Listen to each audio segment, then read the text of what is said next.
This week on Arizona Illustrated, meet some of Tucson's most beautiful and photogenic residents.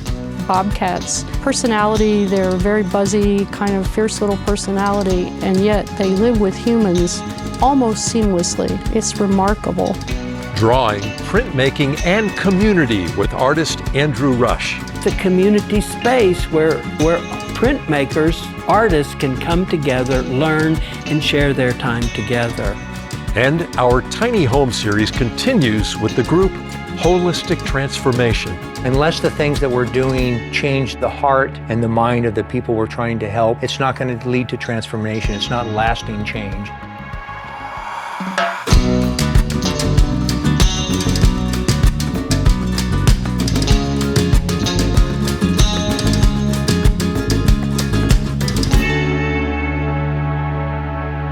Hi, and welcome to Arizona Illustrated. I'm Tom McNamara.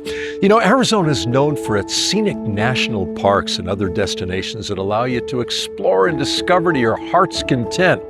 And here in the Tucson area, we are lucky to have so much beautiful open space and a community that appreciates all of our wonderful plant and animal life. Here's one example from this area.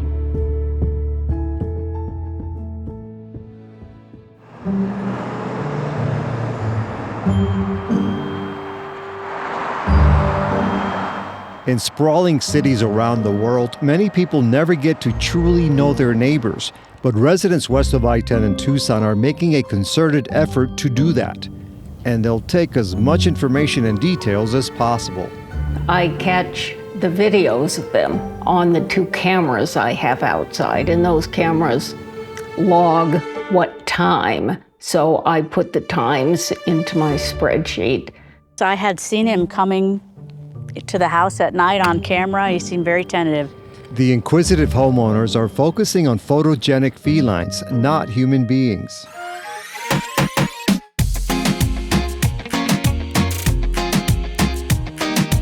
The bobcat is a relatively common and charismatic North American native that inhabits this area. They're just so special. Look, a spotted cat in your yard. It's amazing. The bobcats have always been part of my life living here. I really enjoy the bobcats. I think they are my favorite wildlife, for sure. 148. Yes.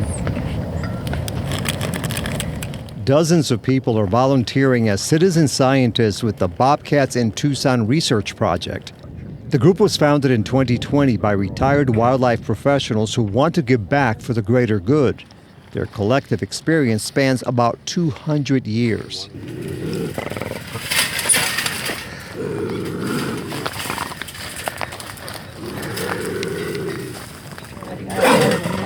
The many decades of working with animals are pivotal since the project entails various important aspects: setting up humane traps and concealing them, catching the cats and sedating them.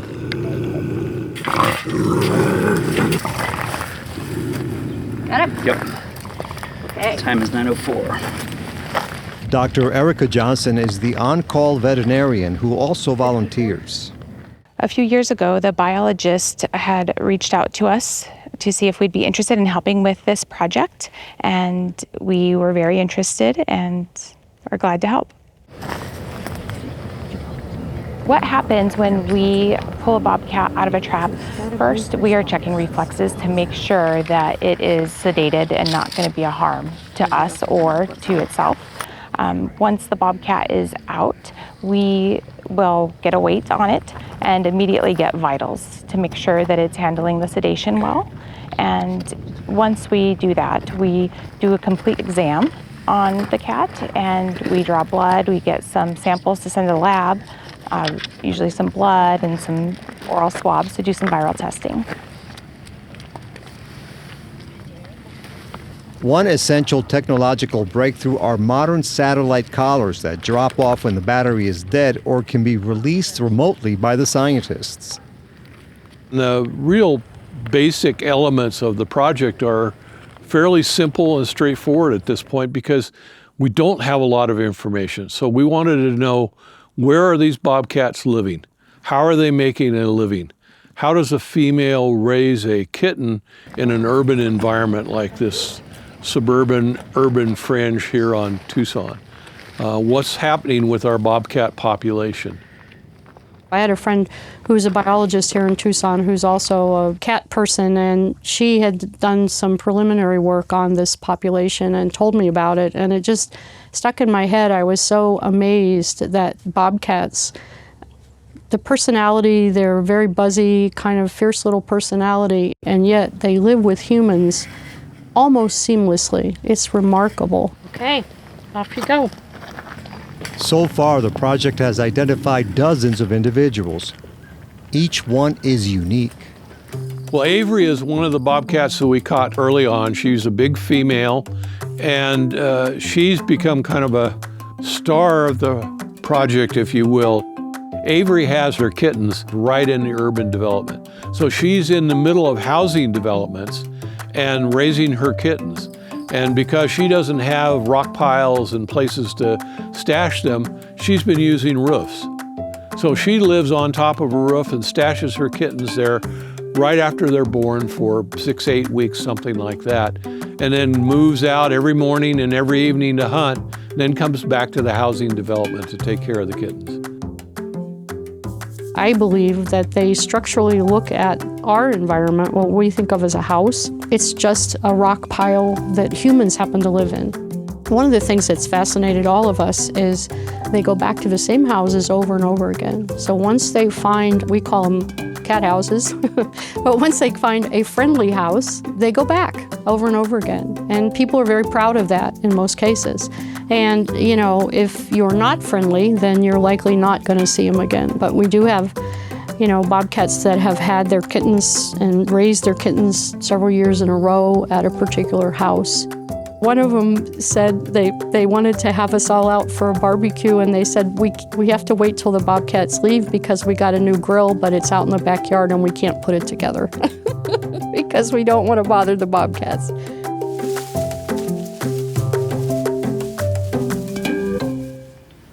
For homeowners and volunteers such as Jennifer Turner, a biologist herself who now works in a different field, a gesture from the Bobcats in Tucson Research Project recognizes a very special person. They gave me the opportunity to name the bobcat, and we named it after my mom, Cynthia, who passed away 33 years ago. So she loved wildlife. She's the one that got me involved, and so it was good to honor her memory. Karen Dotson lives a few miles away from Jennifer. Dotson retired from Tucson Electric Power, and while she's not a scientist like many others, she enjoys topics such as data and analysis. The team was thrilled. I like organization and I like predictability. And with the bobcats, I was really interested in the predictability. When did they come? Did they come on a full moon? Did they come on a rainy night? And the best way to keep track of that was on a spreadsheet. I've really enjoyed doing that, and you know, I have spreadsheets for other things in my life too, but the bobcats are probably the most enjoyable spreadsheets. Because of the satellite collars that we were able to put on them, we were able to really kind of open the door to see how far they were moving, where they were moving, how are they allocating the environment into home ranges. What we found is that the bobcats here in this urban project are going about their business just like a bobcat would in the wild. But the cats do face major threats in urban environments. The first one is getting hit by vehicles as the animals try to navigate the city's countless streets. And that was a surprise to us, is the number of times that they crossed roads. Another setback is people who kill them. Conflicts with bobcats around urban domestic livestock, especially chickens, has led to the death of a number of our bobcats. Bobcats are protected under Arizona state law, and so there are very few exceptions that allow the taking of a bobcat in circumstances that are significant and a problem. If they take the bobcats outside of that context, it's an illegal act. The other strange thing is these people are in the county or in the city limits, and they're shooting these bobcats in people's backyards. And so it's very dangerous as well. Scientists say constructing better chicken coops and outside shelters for pets can help. And if you have predators in your neighborhood, don't leave your animals outside alone unprotected. This is their home, just like it's our home. And the difference is they don't have the flexibility to move. They're going to be in this home range for their entire life. People will say, well, just move them someplace else. Well, if you visualize what we found with our females, they're like puzzle pieces. So there is a bobcat next door, always. And so she can't just move over. There's someone who already lives there. Good heart rate. Awesome. When we were young, my mother used to tell us that the animals are more afraid of you than you are of them. And I do have people that say, aren't you afraid that there's a bobcat in your yard? And I really am not. It's an honor and a responsibility. I feel like it's their yard and I just live here. So I hope that the message gets out, that it's a wonderful thing to have these animals in your life and be a part of what you can see on a daily basis.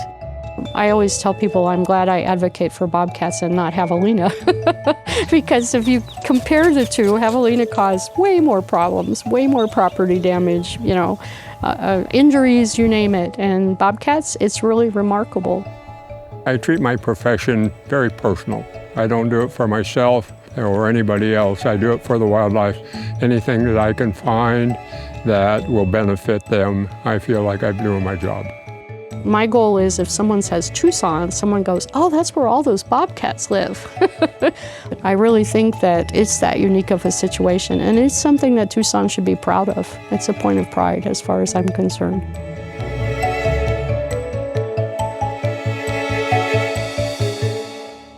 And here to tell us more now about the Bobcats in Tucson project is co-founder Carrie Baldwin. Carrie, your labor of love makes for a wonderful story, as we've seen. And just this morning now, you were out on a mission. Yeah. We have our tracking collars are falling off some of the bobcats. We actually can release them by a signal to the satellite. And we were trying to find one, and it's down in the Santa Cruz River bottom in the mud and the wet. Will you ever find it, or you gave up for today? We know exactly where it is with the signal, but just how to get there from here.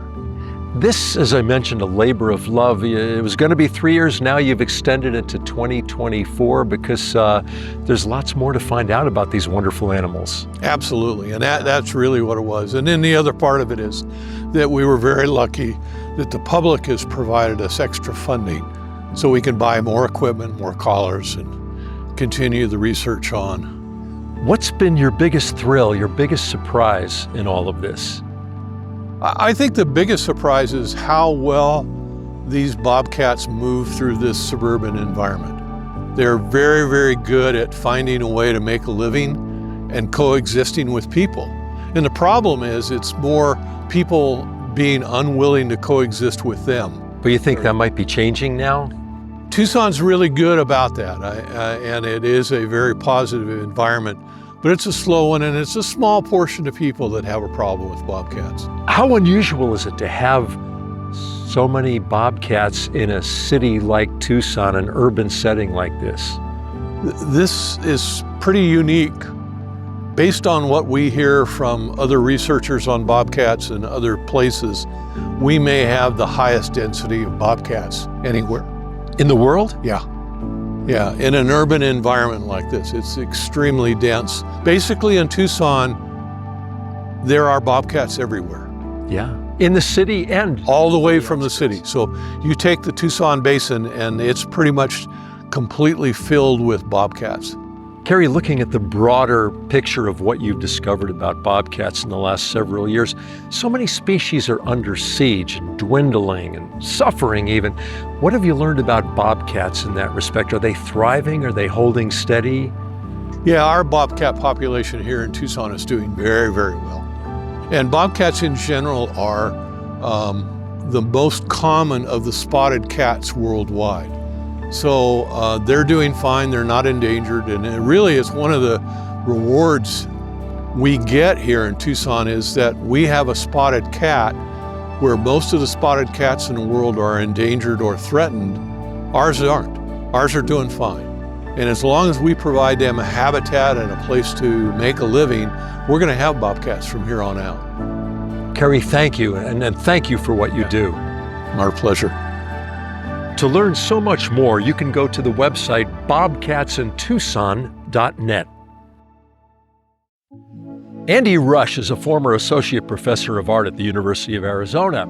He is also a printmaker, sculptor, and drawer. In fact, he considers the study and practice of drawing from observation to be the foundation of visual intelligence. In 1992, he founded the Drawing Studio with a core group of Tucson artists.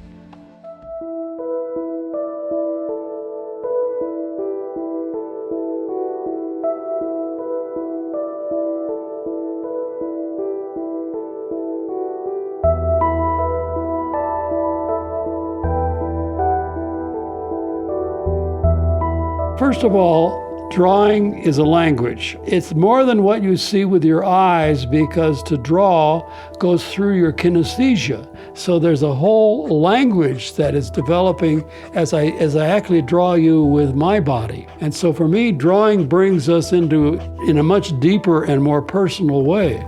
Stieglitz used to say, the great photographer, a portrait is as much a self-portrait as is it one of you. So I draw because it's a way of getting to know the world that you never know by just looking at it. It's an enterprise that is not just about picture making. It's about a whole zone of being that you set up and then live in it for as long as it holds my interest. In the beginning, it was because I had the first charismatic teacher of my life at the University of Illinois, named Lee Chesney. And he was a printmaker himself.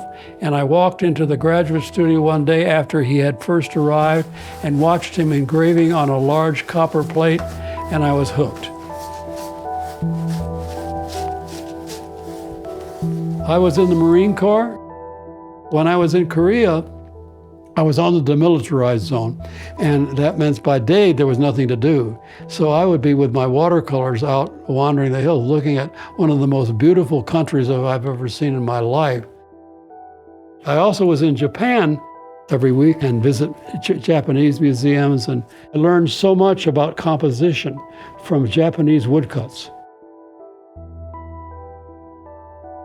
When I finished my time in the Marine Corps, I went up to Iowa and I asked where I could meet Lasansky, and I went into the print room and there he was, and I introduced myself and said that I had come to work with him. He said, well, the semester, you have to wait till next semester starts to enroll. He said, do you have any work with you? And I said, yes, I have a trunk full in my car. And he looked at my work for maybe 15 or 20 minutes. He arranged to enroll me that very day. And I became not only his student for 4 years, but ultimately I became his assistant. I am in Tucson because I had come back from a Fulbright grant in Italy in 1959 without a job, with a new baby and a recent wife.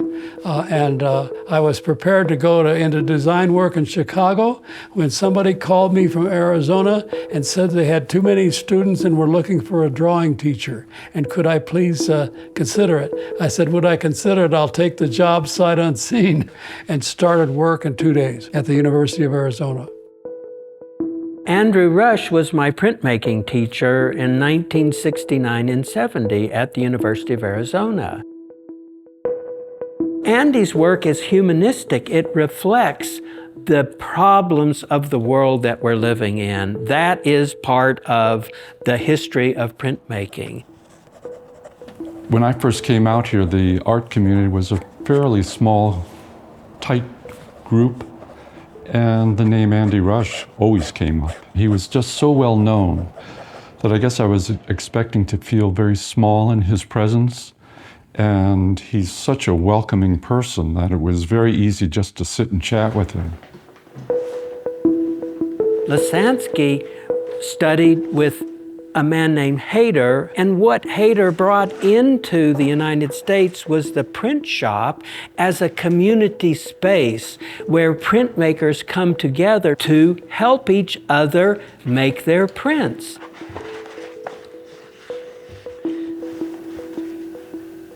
And now Andy has made the drawing studio in Tucson as a community space where printmakers, artists can come together, learn, and share their time together.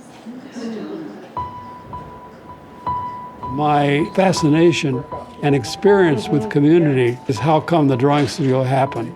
I consider the drawing studio as a direct evolution from my experience both with Lisansky and with modern printmaking community studios. It's a good print. I've known Andy since 2008. He is really a very, very masterful printmaker. I came to the drawing studio specifically to be mentored by Andy. We have since developed, I think, a very close relationship, not of competition by any means, but learning from each other. And that's the beautiful part of printmaking. I keep hundreds of sketchbooks, and as I do this, very often something starts occurring to me. I use 4 separate figures and then combine them with different colors and in different ways so they speak a little differently in different contexts. What's the future going to be about? It's going to be about anybody who can think of things from more than one point of view. And the only place I know that teaches that is the arts, especially the visual arts. And that the drawing studio is an effort to design an organization that addresses the learning of art in a way that can reach anybody who wants to start. I was teaching drawing classes in my studio, and there were very limited places to learn drawing. And whenever a student showed up that came from Andy's school, it was apparent. They had skills and knowledge and an ability to work with the materials. The professor artist Charles Littler, every Sunday morning we sat to talk about community and what it would take to find a way for artists to live together in a more compatible way with our children and our lives and continue to make art. Charles's wife, Cora, found an ad in the paper advertising an old dude ranch up for sale, 80 acres and 23 houses for $68,000. Can you believe it? We got a group together from the U of A to buy this property in 1968. And the following year, Andy moved out here, and we've been here ever since. We've done many projects together, mostly murals and tile murals. We've had shows together here in the gallery. He switched to clay for a while. He worked on clay for probably 15 years or so. In the middle of the 80s someplace, I noticed that the market for what I make, black and white etchings, was fading. Suddenly I had 4 kids in school at the time. I needed to find something. And at the time, my friend Fox McGrew here on my ranch, who's a ceramic sculptor, was teaching me how to make tile, how to make art tile. So I began to work in terracotta sculpture. Art is a language, and you learn it like you learn any language. You know, it has a grammar, it has a vocabulary, it has a context, it has a history. So it every bit as much needs to be learned like you learn to speak or you learn to write.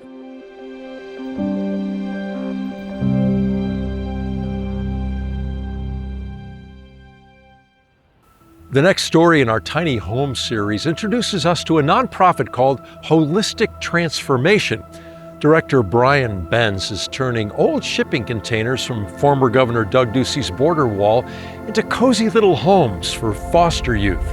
Now, the idea isn't just about building homes, but about a caring community and a brighter hope for the future.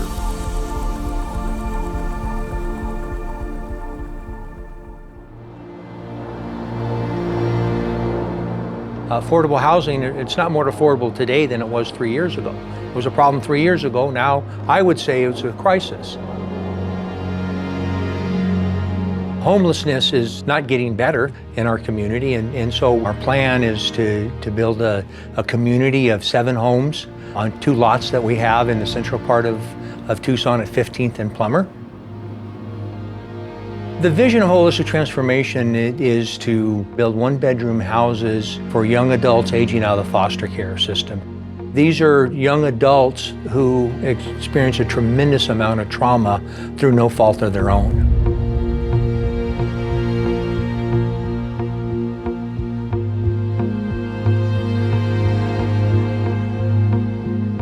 So we're planning to use some of the shipping containers that were used as a wall between Arizona and Mexico.